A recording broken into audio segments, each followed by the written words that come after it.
Hello, everyone. Hi. We can do a little better. It's 4 o'clock on Friday. Hello! That's awesome. So we're going to spend a little time together talking about lessons learned along the way in my trajectory from the pulpit, from congregational clergy life to developer relations. So before we begin, just a little bit about myself. Hello again. My name is Ben. I'm the father of two amazing kids. And as mentioned, I am a second career developer who previously spent about a decade as a rabbi and as a community organizer and educator throughout the United States. And I'm currently a developer advocate at the amazing, fabulous, fantastic DevRel team of Nexmo. Yeah, Nexmo! Woo! And I want to start by sharing a story. And this story is a story that so many of my former colleagues all have had this experience.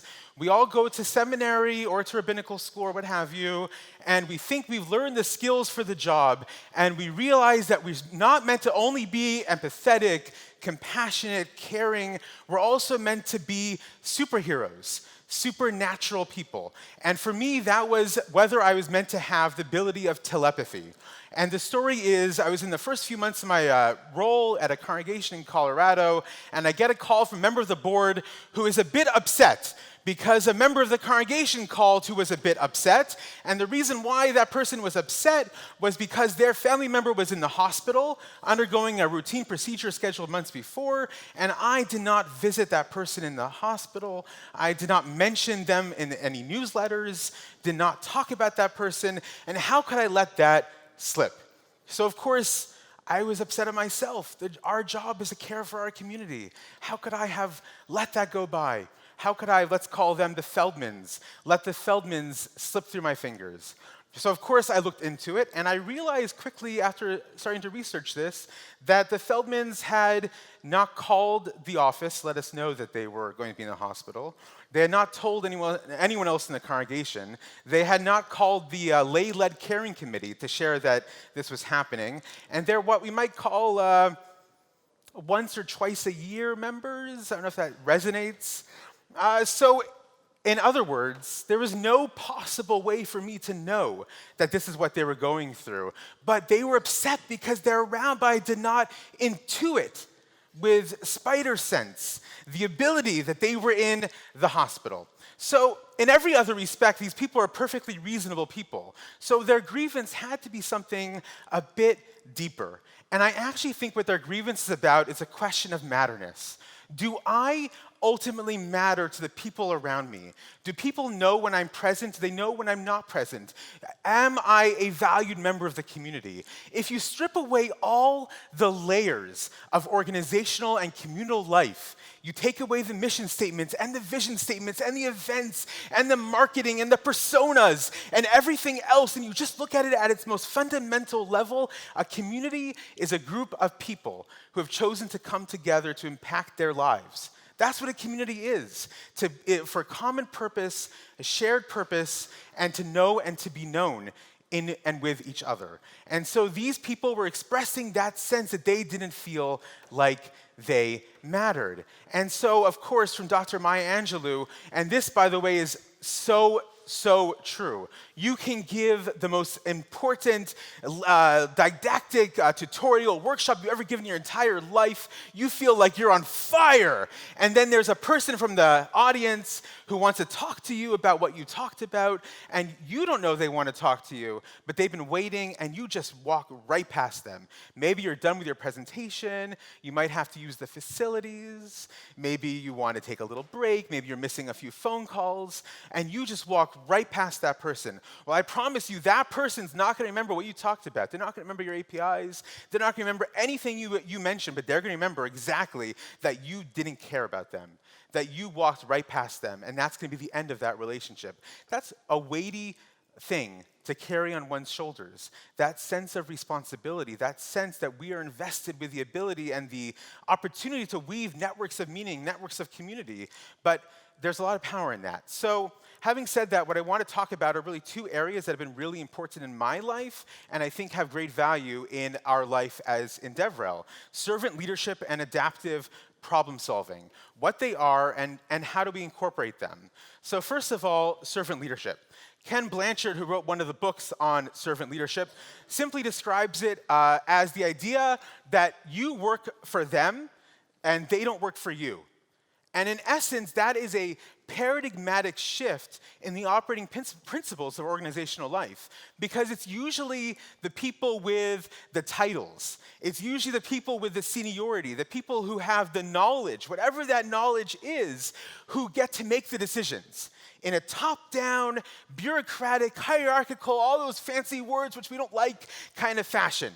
And servant leadership is essentially saying the job of that person, the person who has the mic, their job is to actually understand what the needs are of the people they serve and reflect back those needs to them.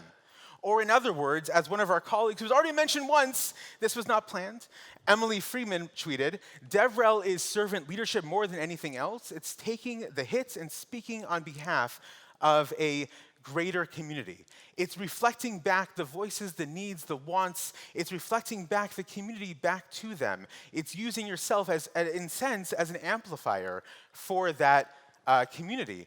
And another perspective, a little bit older than Emily or from Ken Blanchard, about 800 years ago, a teacher in the Jewish tradition named Maimonides, a Jewish philosopher, physician, a scientist, he wrote very simply that all who engage in the needs of the community, it is like they are engaged in the words of the Torah. Sorry, I'm a rabbi, I still have to do it. It's by, I get paid for it, every word.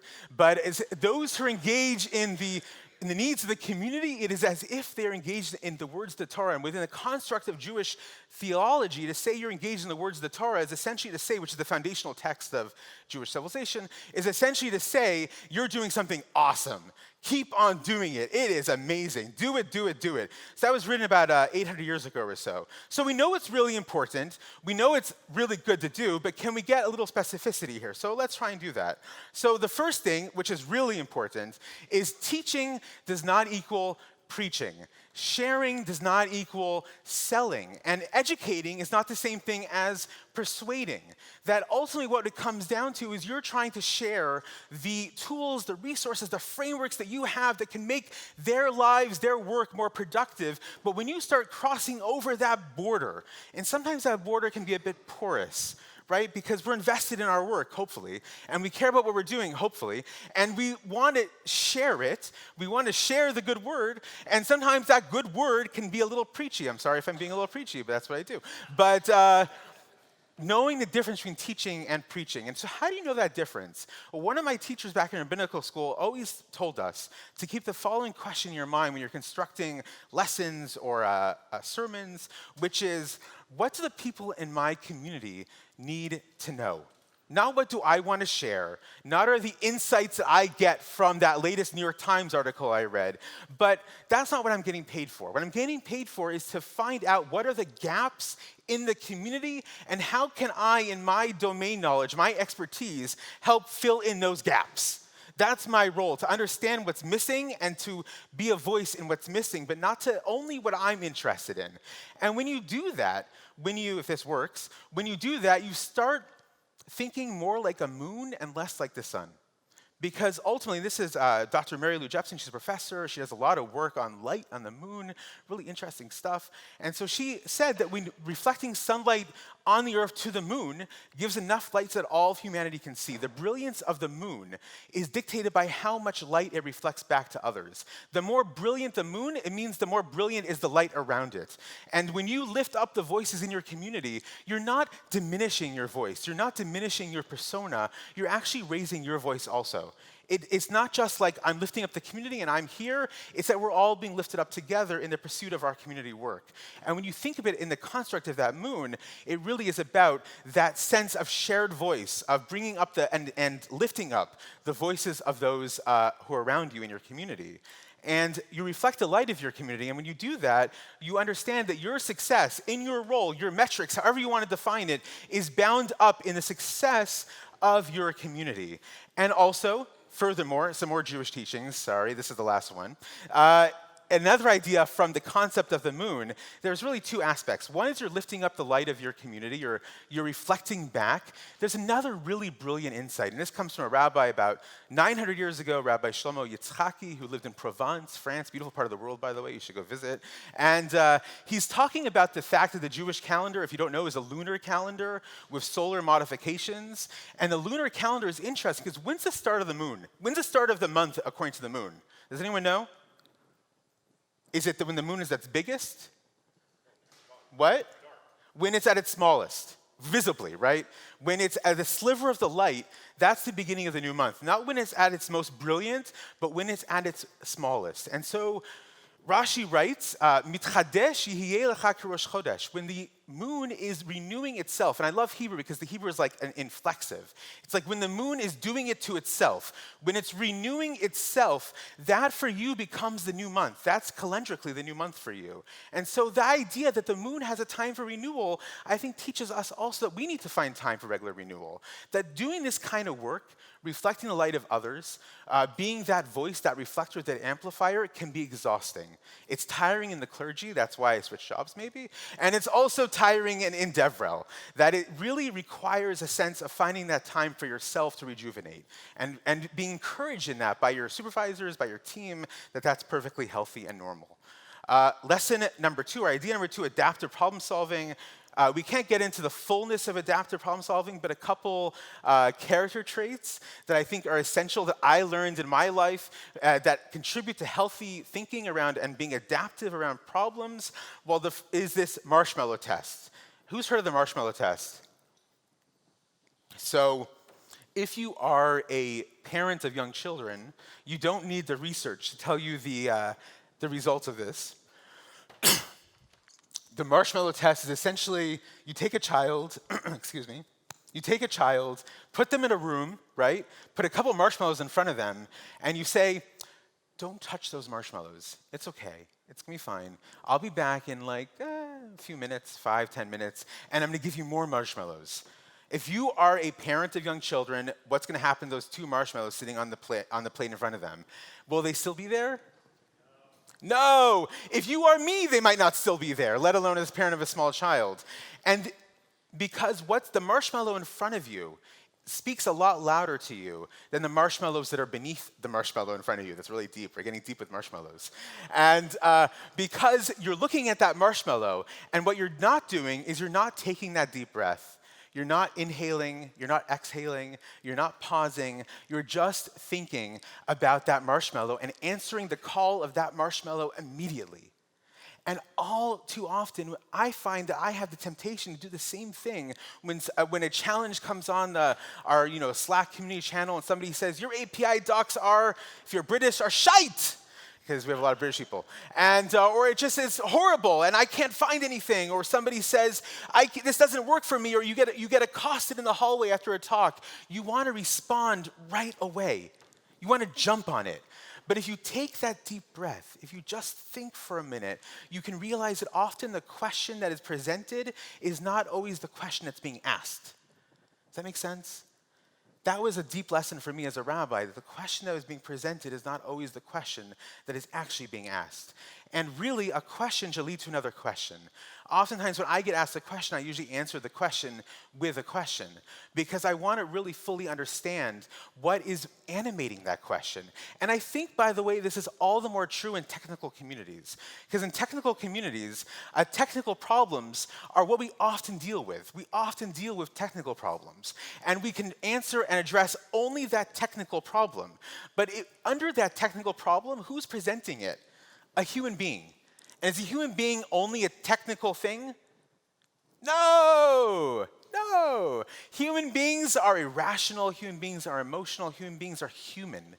And if we sometimes understand that underneath the technical question is a human that might be looking for a sense of matterness, might be looking for a sense of connection, might want to know that their voice, that their presence is felt, well then answering the technical problem immediately and right away doesn't actually address that problem.